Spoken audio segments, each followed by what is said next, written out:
The professor invented a time machine that could only travel into the future. He decided to test it by moving forward just 1 minute, taking Fry and Bender along. As Fry tried to record a birthday message for Leela, the professor activated the machine but accidentally set the power to maximum. They were catapulted 10,000 years into the future. Everything in this future seemed to have turned into ruins. Leela, waiting at the restaurant, couldn't believe Fry had stood her up again. But even when she returned to the lab, Fry was nowhere to be seen. Angry, she kicked the TV in frustration. The professor realized that if they traveled to the time when the time machine was invented, they could return home. So, the group set off again. After traveling 50 million years into the future, they were suddenly surrounded by beautiful women. In this world, men had become extremely rare. The women invited them to stay, and Fry and Hubert were immediately smitten. But Bender stopped them, leading to both Fry and Hubert beating him up in anger. Unknowingly, they traveled a billion years into the future. Hubert's scans showed that all life on Earth had been completely extinguished. Realizing they might never return, Fry walked sadly along a path when he discovered a green cave. This cave turned out to be the restaurant where he had planned to meet Leela long ago. Looking down, Fry noticed words etched into the ground. Leela had received a birthday card from Fry 100 years later and realized she might have misjudged him all along. She had left this message in the cave, and Fry instantly shed tears. Realizing that he might never be able to return, Fry decided to travel to the edge of the universe with the professor.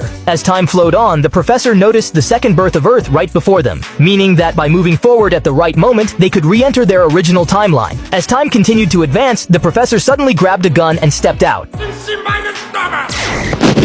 After returning, the professor resumed operating the time machine. This time, they finally returned to their own timeline. Back in their own time, they stopped their past selves from trying to board the time machine. Fry arrived on time for his meeting this time and cherished every moment of the hard-earned time he had with Leela.